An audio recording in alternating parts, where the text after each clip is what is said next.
이준석 전 대표하고 매주 한 번씩 방송하시잖아요. 예, 이준석은 어디로 나갑니까? 대구로 가. 그렇죠. 대구로. 대구로 가는 이유는 김종인 위원장 말씀 어제 만났어요. 어제도 어제. 만나고 네. 송이사 가지고도 갔다고. 네.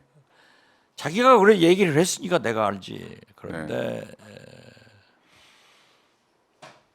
이게 정리가 안 된 것 같아요. 이준석, 유승민은 신당으로 가요. 그런데 역시 김종인 위원장이 말씀으로 길을 쫙 터주더라고요. 이준석 전 대표한테는 국회의원에 당선되는 길을 가라. 그렇죠. 그건 노원병 가지 마라. 떨어진다. 네. 그러니까 대구예요. 네. 그런데 유승민 전 의원도 대구를 1m도 떨어지지 않으려고 하는 사람이야. 근데 그런데 다르잖아요. 두 분 다 네. 대구로 가면은 명분이 없어요. 네. 그래서 이준석 대표의 말씀에 의하면은 음. 지난번 대통령 후보 때 문재인 대통령이 당선됐을 때 서초 을구에서 유승민 후보가 19% 지지를 받았대요. 제일 많이 받았다는 거예요.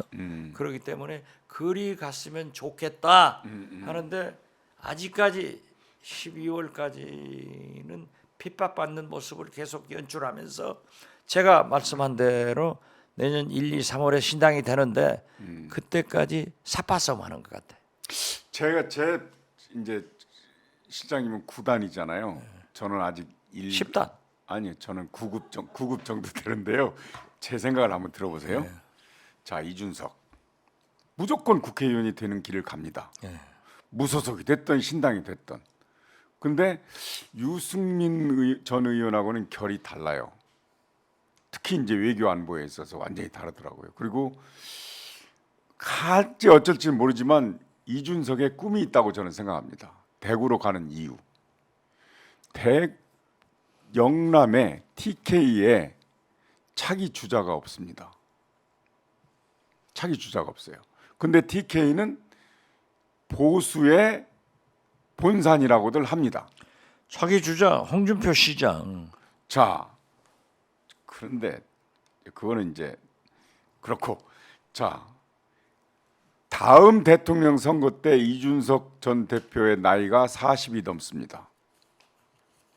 헌법상 대통령 출마할 수 있는 나이가 되는 거예요. 자, 그런데 거기에 깃발을 꽂아. 즉 보수의 본산에 깃발을 꽂아요. 지금 윤석열 대통령이나 이런 분들은 보수보다는 극우 쪽에 가깝거든요. 합리적 보수의 영역을 자기가 차지하는 거예요. 이준석 대표가. 그런 원대한 꿈이 있다고 저는 봅니다. 아 그렇죠. 그래서 이준석 네. 대표를 제가 자꾸 평가했잖아요. 우선 실력이 있고 독서를 많이 했더라고요. 그리고 세 번 국회의원의 선거에 실패를 했고 윤석열 대통령한테 대통령 당선시키고 지방선거 승리시켰지만은 탄압받아가지고 쫓겨났잖아요. 네. 이 과정에서 내공이 쌓였어요. 네. 그리고 독서를 많이 했기 때문에 어휘 선택력이 출중하더라고요. 네. 그래서 나도 이렇게 방송하다 쳐다보면 참 내가 저 나이 때는 뭐 했을까? 네. 술 먹고 돌아다녔는데 이 생각을 하니까 후회가 돼요. 네. 그런데 굉장히 원대한 꿈을 가지고 그러니까 차곡차곡 쌓여가는데 거기에 가장 큰 어드바이서, 갓파더가 김종인 위원장이고 네. 자기도 어제도 그랬잖아요. 자기가 정치적 고비마다 김종인 위원장의 말씀을 듣는다. 그런데 김종인 위원장이 윤석열 대통령도 싫어하고 이재명 대표도 싫어해요. 그래서 제3당을 띄워볼까 평소에 소신대로 금태섭 전 의원을 띄워봤지만은 아무 메아리가 안 치니까 이준석, 유승민, 금태섭, 양양자까지 다 합쳐가지고 나는 신당을 만들 것이다 이렇게 보는데요. 거기에 지금 이준석, 유승민의 이해관계가 아직은 조정이 안 거죠? 됐다. 네. 그래서 저는 2, 3개월, 한 2개월 남아 있으니까 그 될 것이다. 저는 그렇게 봐요. 2, 3개월 기다리는 게 아니라 그러한 원대한 포부를 갖고 대구에다가 보수의 본산에 자기의 깃발을 꽂으려면 12월은 늦지 않나. 지금 당장 시작하는 게 좀 빨리 시작하는 게 낫지 않나 하는 그런 그러면은 명분이 개인적인 축적 생각. 안 돼요. 그리고 명분은 이미 축적이 됐어요. 아니 세력이 또 안 모여. 이준석한테는 세력이 필요 없습니다. 이준석이 깃발을 꼽으면 세력은 오게 돼 아니 있어요. 신당 정치라고 하는 것은요. 네. 뭐가 중요해도 현역 의원이 제일 중요합니다. 깃발 저 꼽고 보세요. 있으면 오죠. 이렇게 밖에서 하지만은 아니 힘이 없어요. 아니, 그런데 거기 갑니다. 아니 김용판도 가고 다 보세요. 갑니다. 공천 칼질을 네. 인요한 위원장이 카페트를 철기를 깔고 네. 지금 이철규 영입위원장이 기차는 달리고 네. 짐을 푸는 것은 김기현 소장 대표가 할 건데 그렇게 되면은 영남에 지금 현재의 중진 등 현역 의원들이 다 그쪽으로 모여요. 모이면은 원내 교섭단체가 대통령 선거 전에 구성이 돼요. 네.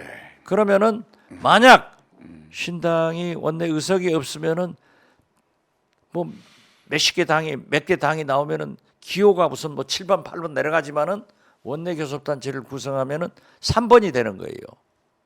그래서 그런 그 전략적인 전술적인 디테일한 것은 이제 제가 더 잘 알지. 그렇게 그렇죠. 할 거예요. 근데 제 생각에는 아마추어 생각에는 이준석 전 대표가 보수의 본산인 대구의 깃발을 꽂으면 사람은 모이게 돼 있고 장차 이준석 대표가 전에 무슨 말을 했냐면 유혈 입성하겠다 그런 얘기를 했는데 그렇기 때문에 지금도 네, 천하용인 네, 이준석 그 사람들이 같이 다니고 네, 신인규 뭐 부대변인도 이제 조금 결이 다른 얘기를 했지만은 창당하겠다는 거 아니에요?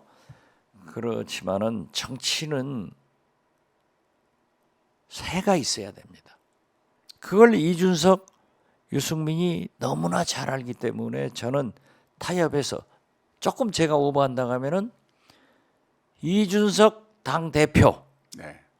유승민 대통령 후보 구도로 가지 않을까? 저는 이준석이 대통령을 나올 것 같아요. 다음에 떨어져도 그리고 보수의 우두머리로 대구에서 성장할 것이다. 그리고 일단 총선에서 지든 안 지든 이준석은 당선이 될 것이고 되죠. 그리고 국힘당이 총선 이후에 분열과 와해가 되는 과정을 겪어서 이준석이 흡수할 것이다. 단 한 명의 국회의원이라도 그러니까 이준석 혼자만이라도 가요. 네? 자, 그 견해는 나중에 두고 봅시다. 알겠습니다.